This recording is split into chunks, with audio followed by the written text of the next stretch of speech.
வணக்கம் friends, welcome to Vidya's cooking channel. நான் வித்யாலக்ஷ்மி. இன்றைக்கி உங்களுக்கு கடல் மட்டி ரெசிபி, அப்படி இல்லைன்னா சிப்பின்னு சொல்லுவாங்க இல்லையா, அந்த சிப்பி வச்சு சுக்கா ரெசிபி செஞ்சு காமிக்க போகிறேன். இது ரொம்ப அருமையாக இருக்கும். நீர் தோசை இல்லைன்னா அப்படியே கூட சாப்பிட்லாம், சூப்பராக இருக்கும். நான் இந்த சிப்பி என்ன பண்ணியிருக்கேன்னா, நல்லா ஒரு 5 முறை கழுவிட்டேன். தண்ணியிலே ஊற வச்சேன். அந்த மண்ணெல்லாம் கக்கிடுச்சு அந்த சிப்பி. லைட்டாக வெந்நீர் விட்டு நல்லா கழுவி எடுத்திருக்கேன். ஒரு 4லேருந்து 5 முறை நல்லா கழுவி எடுத்திருக்கேன். ஒரு 5 வாட்டியாவது நல்லா கழுவி எடுத்திருக்கேங்க. லைட்டு வெந்நீர் தண்ணியில் ஸ்லோ இது வந்து ஓப்பன் ஆகிருக்கு பாருங்கள். அது வந்து நேராக குழா அடியிலேயே வச்சு நல்லா கழுவி எடுத்துட்டேன். ஸோ மண் சுத்தமாக இல்லை. இது ரொம்ப குட்டியாக இருக்குது இந்த சிப்பி. இப்போ அடுத்த பொருளெல்லாம் ரெடி பண்ணி வச்சுருக்கேன். என்னன்னு பார்த்தீங்கன்னா, பூண்டு தட்டி வச்சுருக்கேன். முழு பூண்டு தேவைப்படும், கருவேப்பிலை, இஞ்சி பூண்டு விழுது, பொடியாக கொத்தமல்லி நறுக்கி வச்சுருக்கேன், வெங்காயம் பொடியை நறுக்கி வச்சுருக்கேன்.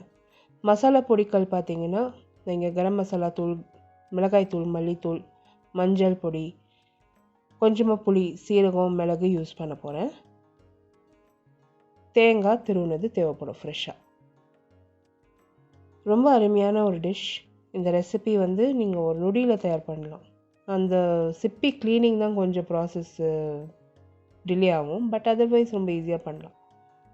இங்கே தேங்காய் எண்ணெய் வந்து ஒரு வர சட்டியில் சேர்த்துருக்கேன், மிதமான தீயில் வச்சுருக்கேன். இதில் வந்து சீரகம், மிளகு நல்லா பொரிய விடணும். இந்த தேங்காய் எண்ணெயில் நம்ம முழு பூண்டு வச்சுருக்கோம் இல்லையா, அந்த முழு பூண்டு, பாதி அளவுக்கு கருவேப்பிலை, புளி, பாதி அளவுக்கு பொடியாக நறுக்கின வெங்காயம், கொஞ்சமாக இந்த மல்லித்தழை. வெங்காயம் வந்து கண்ணாடி போல் வருங்க. அப்போ நம்ம வந்து தேங்காய் இதில் சேர்த்துக்கணும். திருவி வச்சுருக்க தேங்காவை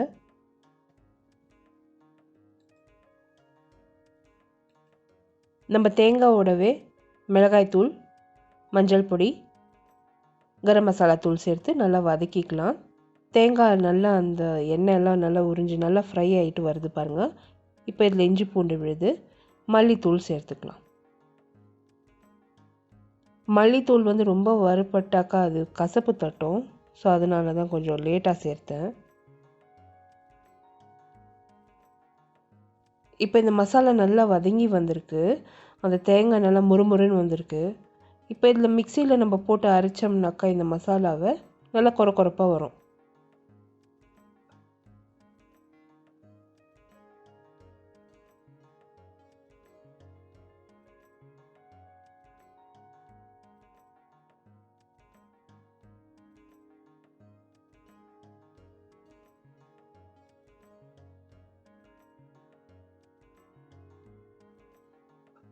ஸோ இப்போ இந்த மசாலா வந்து மிக்சிக்கு நான் மாற்றிருக்கேன். தண்ணியே சுத்தமாக சேர்க்காத பல்ஸ் மோடில் 2 வாட்டி பல்ஸ் பண்ணி நல்லா கொரப்பாக இந்த மசாலாவை அரைச்சி எடுத்துருக்கோம். இப்போ இந்த மசாலா ரெடி ஆயிருக்கு. தீயில் அதே வரச்சட்டி வச்சு நல்லா காய வச்சு அதில் தேங்காய் எண்ணெய் திருப்பியும் சேர்த்துருக்கோம். 2 தேக்கரண்டி அளவுக்கு தேங்காய் எண்ணெய் சேர்த்துருக்கோம். இதில் தட்டி வச்சுருக்க பூண்டு சேர்த்துருக்கோம். அந்த மீதி இருக்க அரை பகுதி அளவுக்கு வெங்காயம், கருவேப்பிலை சேர்த்துருக்கோம். இது நல்லா இந்த வெங்காயம் கண்ணாடி போல் வர வரைக்கும் நல்லா வதக்கி எடுக்கணும். இதில் நம்ம அந்த மசாலா சேர்த்துக்கலாம்.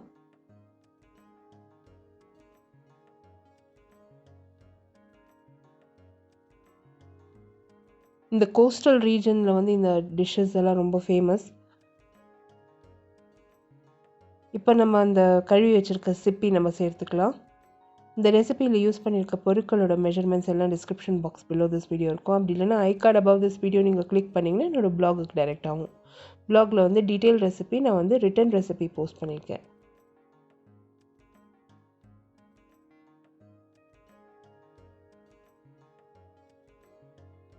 இப்போ நம்ம அந்த சிப்பிக்கு தகுந்த அளவுக்கு உப்பு சேர்த்துக்கலாம்.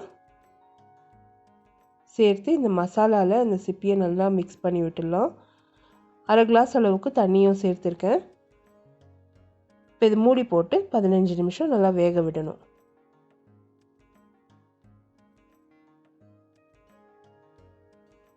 இப்போ சிப்பியெல்லாம் நல்லா வெந்துருச்சு பாருங்கள். அந்த மசாலாலாம் நல்லா சேர்ந்து வந்திருக்கு. அந்த சிப்பி நல்லா ஓப்பன் ஆகி உள்ளெல்லாம் அந்த மசாலா நல்லா இருக்குது, நல்லா கூடி வந்திருக்கு. இப்போ சிப்பியை இன்னும் ஒரு 2 நிமிஷம் வறுத்துட்டு நம்ம இது சர்வ் பண்ண வேண்டியதுதான். கொஞ்சமாக மல்லித்தழை, எலுமிச்சம்பழம் சாறு புழிஞ்சி நான் சுட சுட பரிமாறியிருக்கேன். தோசையோட இல்லைன்னா அப்படியே கூட சாப்பிடலாம், ரொம்பவே அருமையாக இருக்கும். இந்த ரெசிபி ட்ரை பண்ணிவிட்டு உங்களோட காமெண்ட்ஸ் எல்லாம் போஸ்ட் பண்ணுங்கள். இந்த ரெசிபி வீடியோ நீங்கள் பார்த்து என்ஜாய் பண்ணிங்கன்னா எனக்கு ஒரு லைக், கமெண்ட் பண்ணி சப்ஸ்கிரைப் பண்ணுங்கள். நாங்கள் ரொம்ப என்ஜாய் பண்ணி சாப்பிட்டோம் இந்த சிப்பியை. உங்களை அடுத்த புதிய ரெசிபியோடு நான் மறுபடியும் சந்திக்கும் வரை, this is Vidya Lakshmi. Thank you so much for வாட்சிங். பை.